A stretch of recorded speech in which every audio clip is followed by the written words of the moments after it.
recordo que temos o Governo de Sombra a seguir, mas para terminar este encontro, ainda antes do espetáculo lírico também, posterior, a partir das 8h10 no Largo de São Carlos, vou chamar ao palco o homem que decidiu criar a fundação que nos reuniu aqui hoje e que batizou com o nome do avô, um homem que fez, o avô, um percurso de aprendizagem na vida e uma vida que seguramente acompanhou também as dores de crescimento da República Portuguesa, uma vez que tudo se passou durante os últimos 100 anos. Dou a palavra a Alexandre Soares dos Santos.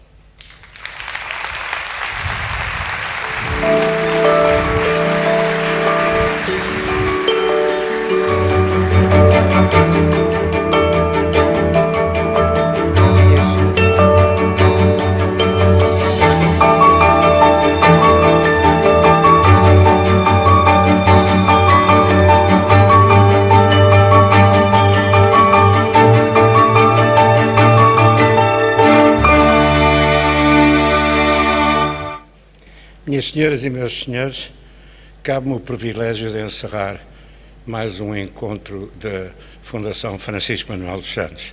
Mas desta vez a missão é extremamente ingrata, porquanto a seguir a uma palestra desse grande senhor, Mário Vargas Llosa, é extremamente difícil fazer qualquer coisa.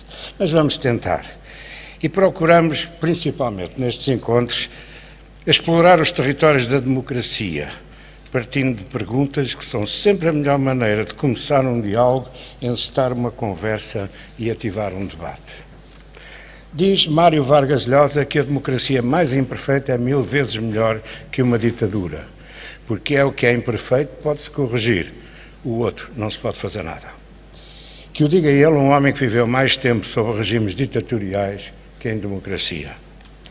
É hoje irrefutável que nunca existiram à escala global tantas democracias. Hoje a maioria das nações do mundo aceita a legitimidade da democracia, mas nem todos os regimes democráticos têm o mesmo grau de robustez e de consolidação.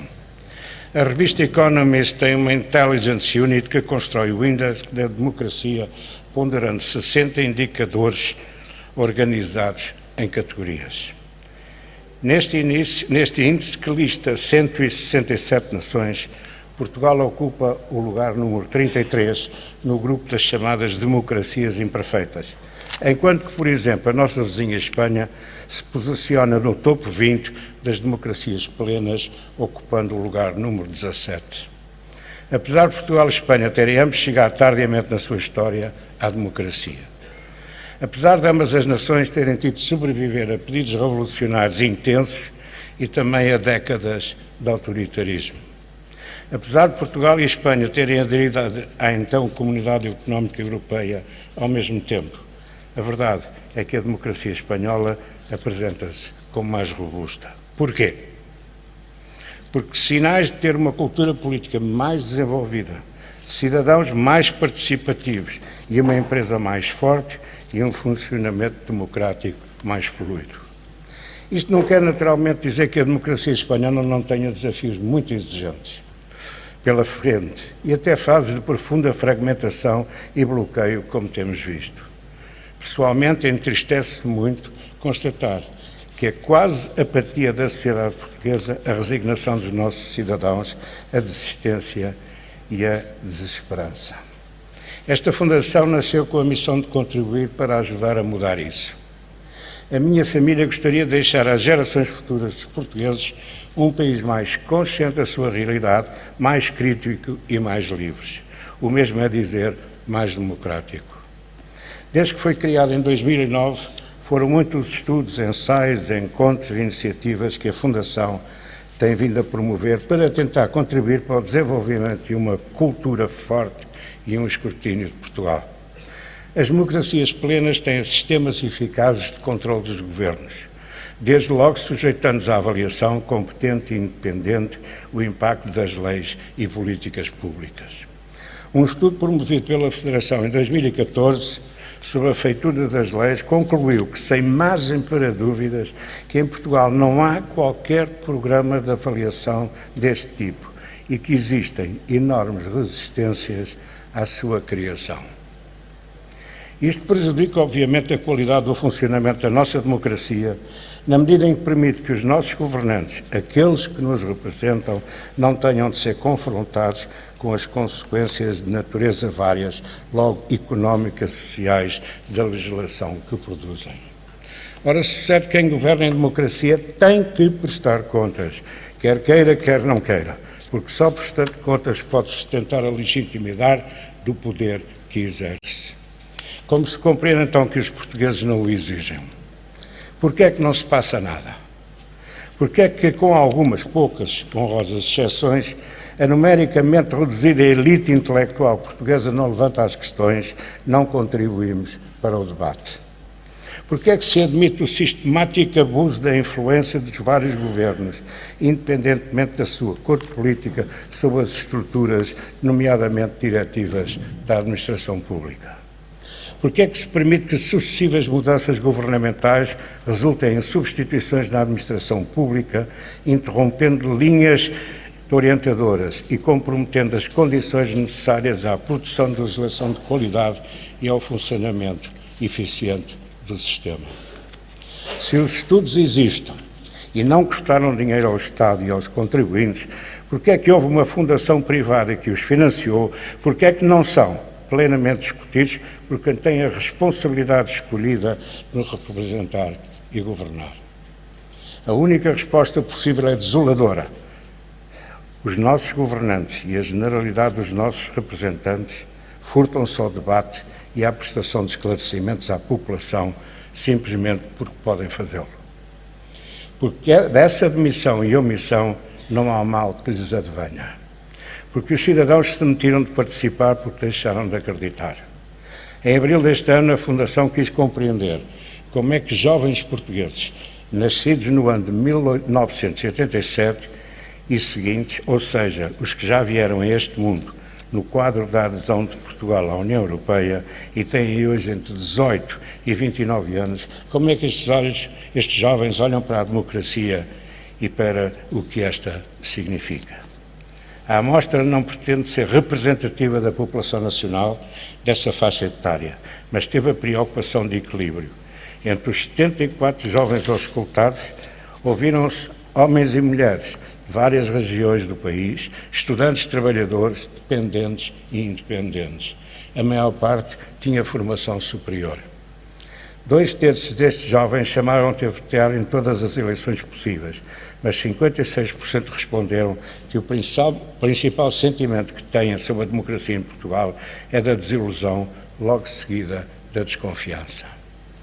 Mais de 1/3 diz-se insatisfeito com a democracia. Nenhum se refia em posições de extrema esquerda nem de extrema direita. Mais de 1/4 descreve-se como indiferente. A indiferença inquieta e deve inquietar-nos muito, porque o princípio democrático fundamental é de que aqueles que são afetados por uma decisão possam ter uma voz ativa no processo da chamada dessa decisão. Quando os cidadãos se autossilenciam, quando se alheiam da política, quando se decepcionam ao ponto de não quererem ter voz, é a própria democracia que se vai esvaziando de cima.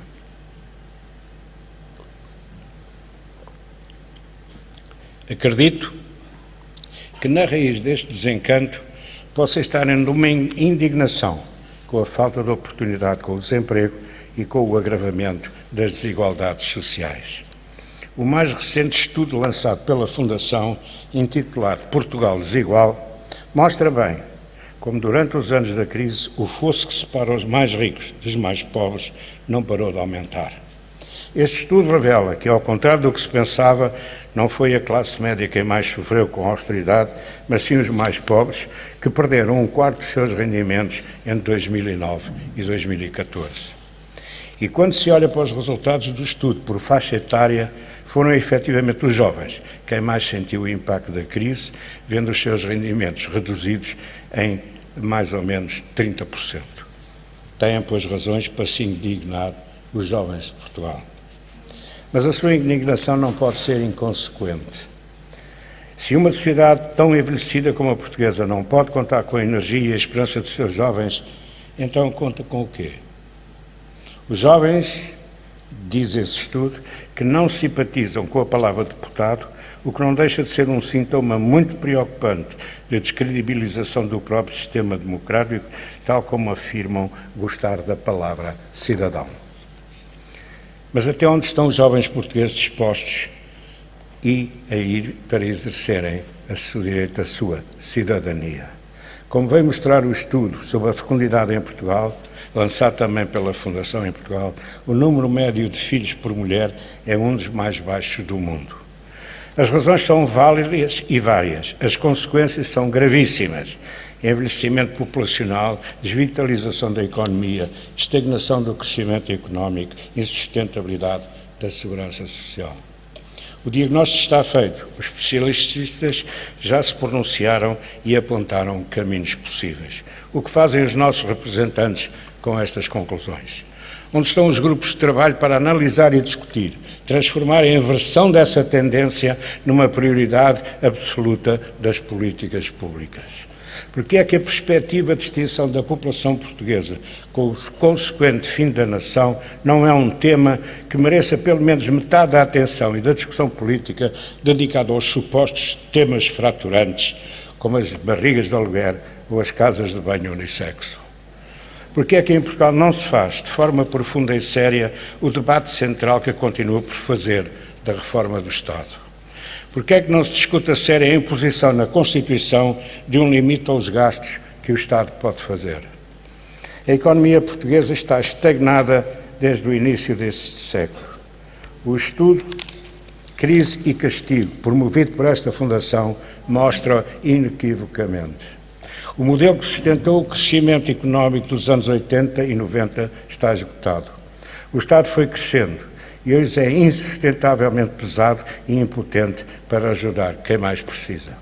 Como se viu, aliás, durante os últimos anos, com toda a redução da proteção social e o aparecimento dos novos pobres, resultantes da exclusão do mercado de trabalho e de milhares de pessoas.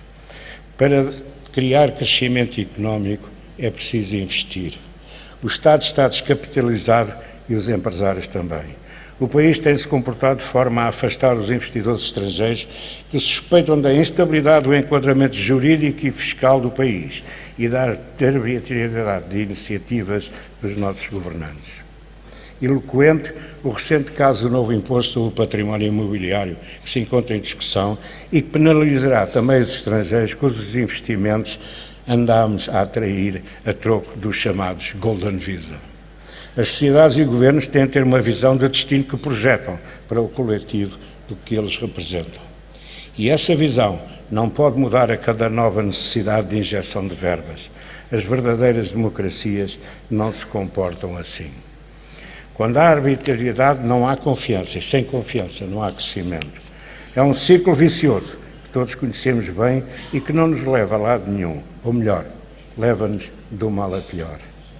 Em nome dos pobres, atacam-se os supostos ricos e incentiva-se ao ódio da classe, como também apontou recentemente a historiadora Maria de Fátima Bonifácio num artigo a propósito dos excessos de uma deputada. Atacar a poupança e a propriedade privada passa além dos limites da decência, também os limites do aceitável num Estado de Direito digno desse nome. É completamente irresponsável procurar eliminar os incentivos para que as pessoas procurem melhorar a sua condição de vida e a dos seus filhos. Foi sempre disso que se fez a mobilidade social, da não resignação das condições de que se parte e a vontade de chegar mais além. O fanatismo igualitário, que não é despojado de autoritarismo, como se tem tornado crescentemente visível, é um convite à desresponsabilização individual e um ataque à liberdade. O populismo foi e é sempre uma das piores ameaças à democracia, digna desse nome. Sejam populismos de esquerda, de direita, porque sempre os houve, de todas as inclinações.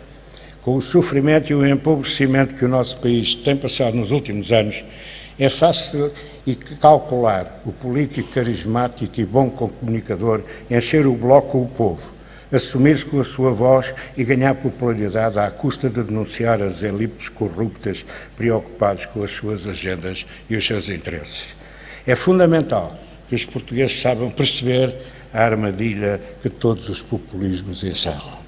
O populismo aparenta ter a vantagem de trazer para a agenda política temas e discussões que interessam à generalidade dos seus cidadãos. Mas falo sempre com uma ideologia pseudo-moralista, falando do povo, como se de uma realidade homogénea se tratasse e diabolizando os outros, sejam eles quem forem.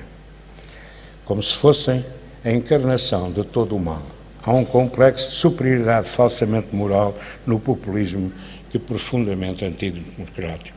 Reduz os adversários políticos a representantes de interesses e privilégios especiais, inimigos do povo. Os populistas atuam pela fraturação, tornando diferenças, quando não impossível, os compromissos, o que conduz à polarização da cultura política. Mas é importante perceber-se que o populismo também encerra contradições. Afirma-se anti-elites, mas inevitavelmente cria novas elites. Afirma-se como sendo a voz do povo, mas as suas experiências resultam quase sempre no empobrecimento do povo. Afirma-se anticorrupção, mas não raras vezes a tem alimentado. Por amor à democracia e a Portugal, temos de compreender que a complexidade do mundo atual não se coaduna com visões a preto e branco da realidade, nem com discursos que incitam à divisão social num país como o nosso, em que todos juntos ainda somos poucos para atacar com êxito os problemas que temos. É por isso que precisamos de nós e o mundo de verdadeiros líderes. Sabemos hoje...